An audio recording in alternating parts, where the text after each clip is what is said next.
नमस्ते दोस्तों, स्वागत है आपका हमारे YouTube चैनल SG एक्सप्लेनर में। आज हम बात करने वाले हैं 2023 में रिलीज हुई movie there is something wrong with children के बारे में। IMDb पर इस मूवी को मिले हैं 4.9 स्टार्स और रॉटन टोमेटो पे इसका स्कोर 61% है। तो चलिए एक्सप्लेनेशन को शुरू करते हैं। मूवी की स्टार्टिंग में हम एक कपल मार्गरेट और बेन से मिलते हैं जो अपने दो दोस्तों थॉमस और एली के साथ वीकेंड ट्रिप पर आए हैं। थॉमस और एली के दो बच्चे हैं जिनका नाम लूसी और स्पेंसर है। नेक्स्ट डे ये सभी लोग मिलकर के हाइकिंग के लिए जाते हैं जहाँ पर लूसी बेन और मार्गरेट को अपने कार्ड गेम के बारे में बताती है। जंगल में चलते चलते ये सभी लोग एक अबैंडन बिल्डिंग के पास पहुँचते हैं। ये बिल्डिंग किसी भी मैप पर नहीं थी। अब क्योंकि ये एक हॉरर मूवी है इसलिए ये सभी लोग इस बिल्डिंग को एक्सप्लोर करने का फैसला लेते हैं। उस बिल्डिंग के अंदर जाने पर वो देखते हैं कि वो बिल्डिंग पूरी तरीके से खंडहर बन चुकी है।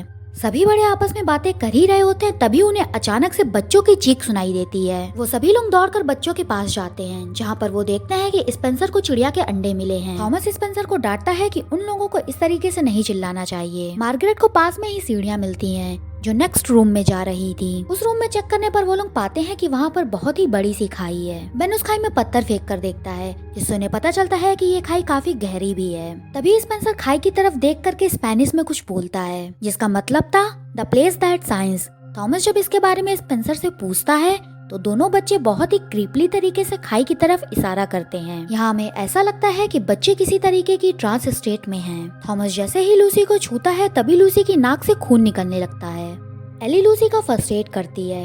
उन सभी लोगों का ध्यान लूसी पर था। तभी स्पेंसर अचानक से खाई की तरफ जाने लगता है। वो खाई में कूदकर गिरने ही वाला था तभी उसे बेन पकड़ लेता है। इसके बाद वो सभी लोग मिलकर के कैबिन में वापस आते हैं जहाँ पर एली उन्हें बताती है कि बच्चे हाइकिंग से आने के बाद सो गए हैं। यहाँ पर हम एली और थॉमस की बातों से समझ पाते हैं कि उन दोनों के बीच में कुछ प्रॉब्लम्स चल रही हैं। तो इसके नेक्स्ट सीन में हम मार्गरेट और एली को आपस में बातें करते देखते हैं जहाँ पर मार्गरेट एली से पूछती है कि आखिर उसके और थॉमस के बीच में हुआ क्या है। एली पहले तो मार्गरेट को कुछ नहीं बताना चाहती थी लेकिन मार्गरेट की जोर देने पर वो बताती है कि उन दोनों ने एक और कपल के साथ फोरसम ट्राई किया और उसके बाद ही थॉमस का व्यवहार थोड़ा सा बदल गया है। एली बताती है कि फोरसम के लिए वो दोनों ही लोग रेडी थे इसलिए वो नहीं समझ पा रहे कि वो इस चीज को लेकर के थॉमस से कैसे बात करे। तभी मार्गरेट एली को सजेस्ट करती है कि क्यों ना बच्चे आज रात उसके साथ रुक जाएं। इससे थॉमस और एली को आपस में क्वालिटी टाइम स्पेंड करने का मौका मिल जाएगा। दूसरी तरफ हम बेन और थॉमस को आपस में बॉन्ड करते देखते हैं जहाँ थॉमस आज सुबह के लिए बेन से थैंक यू बोलता है। तो इसके नेक्स्ट सीन में हम उन सभी को बॉन्ड फायर के पास देखते हैं जहाँ हम देखते हैं कि बेन स्पेंसर को छड़ी के साथ एक ट्रिक सिखाने की कोशिश कर रहा है। तभी मार्गरेट सजेस्ट करती है कि बच्चों को आज उनके साथ स्लीप ओवर करना चाहिए। बेन को ये बात थोड़ी सी अजीब तो लगती है लेकिन वो इसके लिए बिल्कुल भी ऑब्जेक्ट नहीं करता है। तभी हम लूसी को देखते हैं जो बहुत ही अजीब तरीके से लाइट को देख रही होती है। इसके बाद वो सभी लोग अपने अपने कैबिन में चले जाते हैं। बेन और मार्गरेट बच्चों के साथ लूसी का फेवरेट कार्ड गेम खेलते हैं। कार्ड गेम खेलते समय स्पेंसर बेन को दोबारा उसी पुरानी बिल्डिंग में चलने के लिए बोलता है। बेन स्पेंसर को समझाता है कि हम लोगों को केबिन में ही रहना चाहिए।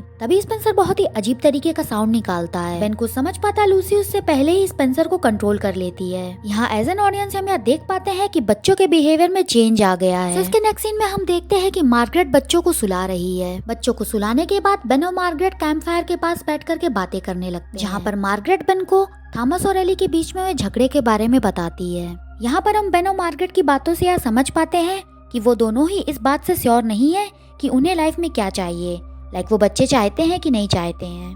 तो अगली सुबह हम बेन को नाश्ता बनाते देखते हैं और मार्गरेट बच्चों को जगाने के लिए उनके रूम में जाती है जहाँ पर वो पाती है कि बच्चे अपने बेड पर नहीं है। ये देख करके मार्गो बहुत घबरा जाती है। बेन मार्गरेट को समझाने की कोशिश करता है कि हो सकता है कि बच्चे उनके साथ हाइड एंड सीक खेल रहे हो। वो दोनों मिलकर बच्चों को घर के अंदर और बाहर ढूंढते हैं लेकिन उन्हें बच्चे कहीं पर भी नहीं मिलते। तभी बेन ये नोटिस करता है कि बच्चों के जूते भी गायब हैं और उसके दिमाग में कुछ चमकता है। बेन मार्गो को बताता है कि हो सकता है कि बच्चे हाइकिंग पर चले गए हों। वो मार्गरेट को केबिन में ही रुक करके बच्चों के वापस आने का इंतजार करने को कहता है और खुद बच्चों को ढूंढने चला जाता है। बेन उसी पुरानी बिल्डिंग में जाकर के बच्चों को खोजता है। यहाँ पर बच्चे उसे उसी खाई के किनारे खड़े हुए मिलते हैं। वो जब तक कुछ समझ पाता बच्चे उसके सामने ही खाई में कूद जाते हैं और बेन कुछ भी नहीं कर पाता है। बेन को बिल्कुल भी नहीं समझ में आता है कि ये आखिर क्या हुआ है। इधर मार्गरेट भी परेशान होकर के बेन को बार बार कॉल कर रही होती है लेकिन बेन उसकी कॉल को रिसीव नहीं करता है। बेन दुखी होकर के केबिन की तरफ वापस जाता है। तब मार्गरेट बेन को कॉल करती है और बच्चों के बारे में पूछती है। बेन जब तक मार्गरेट को कुछ बता पाता बच्चे अचानक से एली के केबिन से बाहर निकलते हैं। बच्चों को देख करके मार्गरेट राहत की सांस लेती है। दूसरी तरफ बेन बच्चों को देख करके हिल जाता है क्योंकि उसने अपनी आंखों के सामने ही बच्चों को खाई में गिरते हुए देखा था। मार्गरेट एली को बताते हैं कि बच्चे बेन के साथ हाइकिंग पर गए थे। इसका मतलब है कि वो एली को बच्चों के खो जाने के बारे में कुछ भी नहीं बताती है। सो इसके नेक्स्ट सीन में हम देखते हैं कि स्पेंसर बहुत ही अजीब तरीके से कीड़ों को मार रहा है। बेन बच्चों से आज सुबह के बारे में पूछने की कोशिश करता है, लेकिन लूसी बेन को बहुत ही अजीब तरीके के जवाब देती है। तभी बेन नोटिस करता है कि स्पेंसर बहुत ही अच्छी तरीके से छड़ी से खेलने लग रहा है। हैरानी वाली बात ये थी कि स्पेंसर कल तक छड़ी को ठीक से चला भी नहीं पा रहा था। तभी स्पेंसर और लूसी की नाक से खून निकलने लगता है और वो बेन को देख करके बहुत ही अजीब तरीके से स्माइल करते हैं। ये सब देखने के बाद बेन बहुत ही ज्यादा परेशान हो जाता है। मार्गरेट उसके पीछे केबिन में वापस आती है। बेन मार्गरेट को बताता है कि उसे लगता है कि बच्चों के साथ कुछ गड़बड़ है। वो मार्गरेट को बताता है कि उसने बच्चों को खाई में गिरते हुए देखा है। ऑब्वियस सी बात है कि मार्गरेट को इस बात पर बिल्कुल भी यकीन नहीं होता है। यहाँ पर हमें एक बात और पता चलती है कि बेन को बाइपोलर डिसऑर्डर है, जिसमें उसे हेलुसिनेशंस भी आते हैं। मार्गरेट बेन को समझाने की कोशिश करती है कि ये सब उसका हेलुसिनेशंस है, बच्चे सच में वापस आ गए हैं और बच्चों के साथ कुछ भी गड़बड़ नहीं है। मार्गरेट की बात सुनकर के बेन बाथरूम में जाकर के अपनी दवाइयों को लेने लगता है। तभी लूसी अचानक से पीछे आकर के बेन को डरा देती है। बेन लूसी को केबिन से बाहर जाने के लिए बोलता है। लूसी बेन से बहुत ही अजीब तरीके से बातें करती है। सो इसके नेक्स्ट सीन में हम बेन को सभी के साथ बाहर देखते हैं। तभी स्पेंसर अचानक से आकर के बेन को धक्का मार देता है। यहाँ पर हम ये समझ पाते हैं कि बच्चे जानबूझकर बेन के साथ ये हरकतें कर रहे हैं। तभी बेन स्पेंसर के हाथ में उसकी दवाइयों की खाली शीशी देखता है और उसे लगता है कि लूसी थॉमस को उसकी दवाइयाँ दे करके ओवरडोज करने जा रही है। वो ड्रिंक को थॉमस के हाथ से गिरा देता है और स्पेंसर के ऊपर चिल्लाने लगता है। इस बात को लेकर के थॉमस और बेन के बीच में झगड़ा हो जाता है। बातों बातों में बेन सभी को आज सुबह वाली बात बता देता है कि कैसे उसने बच्चों को खाई में कूदते हुए देखा। ऑब्वियस सी बात है, किसी को भी इस बात पर बिल्कुल भी यकीन नहीं होता है। एली मार्गरेट से इस बात पर गुस्सा होने लगती है कि उसने बच्चों को केबिन से निकलने कैसे दिया। बेन एली से बोलता है कि ये सब उसकी वजह से हुआ है। अगर उन दोनों की मैरिज में प्रॉब्लम नहीं हो रही होती तो बच्चे उनके साथ केबिन में होते ही ना। इतना सुन करके एली बेन को बताते हैं कि मार्गरेट उसके साथ बच्चे क्यों नहीं करना चाहती, क्योंकि बेन की दिमागी हालत ठीक नहीं है। मार्गरेट को ये बात बिल्कुल भी अच्छी नहीं लगती और वो एली को खींच करके तमाचा मार देती है। इसके लिए उसे काफी बुरा लगता है और वो एली से माफी भी मांगती है। इसके बाद वो सभी लोग अपने अपने कैबिन में चले जाते हैं। केबिन में वापस आने के बाद बेन सोफे पर बैठा होता है। तभी बच्चे वहाँ पर आकर उसे फिर से परेशान करने लगते हैं। बेन बच्चों को वहाँ से जाने के लिए बोलता है।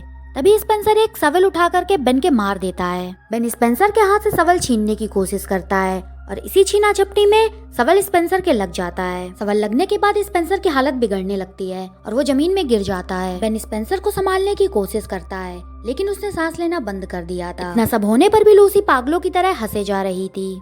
बेन की आवाज सुनकर के मार्गरेट और एली वहाँ पर आती है और वो स्पेंसर को सीपीआर देना स्टार्ट कर देती है। सीपीआर देने के बावजूद भी उन्हें स्पेंसर की पल्स नहीं मिलती। इस बात से एली बहुत टूट जाती है और जोर जोर से रोने लगती है। लूसी बेन को देख करके बहुत ही क्रीपली तरीके से स्माइल करती है। थॉमस के पूछने पर कि क्या हुआ, वो बेन की तरफ इशारा करके बताती है कि इसने स्पेंसर को मारा है। बेन उन सभी को ये समझाने की कोशिश करता है कि उसने कुछ भी नहीं किया है, लेकिन ऑब्वियस सी बात है, किसी को भी बेन की बातों पर यकीन नहीं होता है। एली गुस्से में बेन को केबिन से बाहर निकाल देती है। दूसरी तरफ थॉमस और मार्गरेट पुलिस को कॉल कर देते हैं। मार्गरेट जब बाहर आती है तो बेन मार्गरेट को समझाने की कोशिश करता है कि ये बच्चे असली नहीं हैं। उसने बच्चों को मरते हुए देखा और किसी ने उन बच्चों की जगह ले ली है। मार्गरेट को बेन की बातों में बिल्कुल भी यकीन नहीं होता है, लेकिन वो बेन के मन की तसल्ली के लिए उसके साथ जंगल में चलने को तैयार हो जाती है। बेन और मार्गरेट उसी बिल्डिंग में खाई के पास जाकर के चेक करते हैं और वहाँ पर उन्हें बच्चों की कोई भी लाश नहीं मिलती है। बेन को अपनी आंखों पर यकीन भी नहीं होता, क्योंकि उसने बच्चों को खुद वहाँ से कूदते देखा था।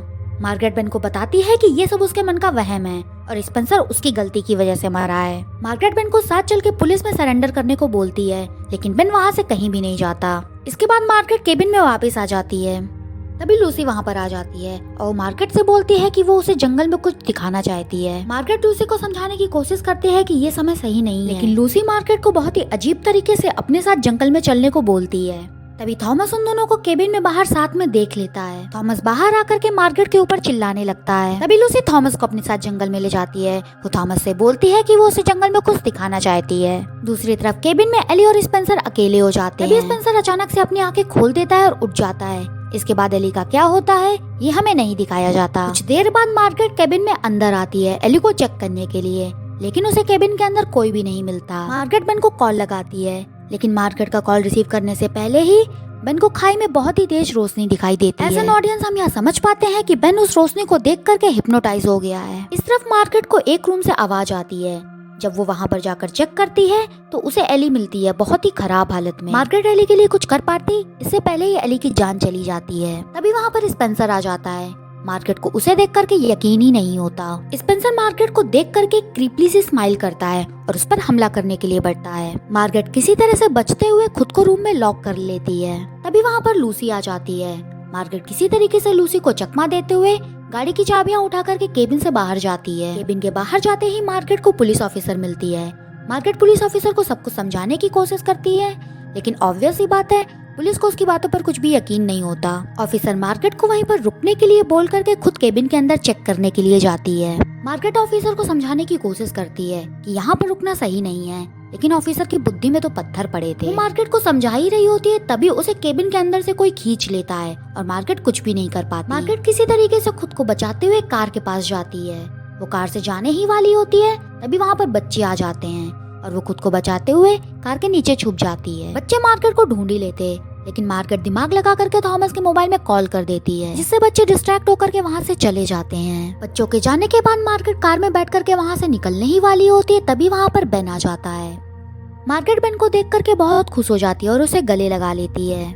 मार्गरेट बेन को बताती है कि उसे उसकी बात पर यकीन हो गया है। वो बेन को यहाँ से चलने के लिए बोलती है। बेन मार्गरेट से बहुत ही अजीब बात बोलता है कि उसे समझ में आ गया है कि बच्चों को वो जगह इतनी क्यों पसंद आई थी और अब हमें भी यहीं पर रहना चाहिए। मार्गरेट जब बेन की बात नहीं मानती तो बेन उसके ऊपर हमला कर देता है। खुद को बचाते हुए मार्गरेट एक चाकू बेन के कंधे में स्टैब कर देती है। मार्गरेट खुद को बचाते हुए केबिन से बाहर भागती है। वो केबिन से बाहर जा ही रही होती है, तभी स्पेंसर सीढ़ियों पे उसे गिरा देता है, इससे मार्गरेट के सर में चोट लगती है और वो बेहोश हो जाती है। सो इसके नेक्स्ट सीन में जब मार्गरेट की नींद खुलती है तो वो अपने आप को उसी खंडहर में पाती है। मार्गरेट अपने आप को एली और थॉमस की डेड बॉडी के बीच में पाती है। मार्गरेट देखती है कि बच्चे एक एक करके थॉमस और एली को खाई के अंदर फेंक रहे हैं। बच्चों का ध्यान जब खाई की तरफ होता है तब मार्गरेट जाकर के दोनों बच्चों को खाई के अंदर ढकेल देती है। मार्गरेट केबिन में वापस आती है और कार में बैठ करके वहाँ से निकलने लगती है। तभी रोड में उसके सामने लूसी, स्पेंसर और बेन आ जाते हैं। मार्गरेट गुस्से में गाड़ी की स्पीड बढ़ा करके तीनों को गाड़ी से उड़ा देती है और इसी के साथ ये मूवी यहीं पर खत्म हो जाती है। दोस्तों मूवी में होता ये है कि कुछ दोस्त पुरानी बिल्डिंग में जाते हैं। उस बिल्डिंग में एक एंटिटी थी जो पहले बच्चों को पजेस करती है और वो बच्चों की सहायता से बाकी सभी को भी पजेस करना चाहती है। उस एंटिटी के बारे में हमें मूवी में कुछ भी नहीं बताया गया है। तो दोस्तों अगर आपको एक्सप्लेनेशन पसंद आई हो तो वीडियो को लाइक करें और चैनल को सब्सक्राइब करें। हम आपसे मिलेंगे किसी नए वीडियो में, तब तक के लिए थैंक यू।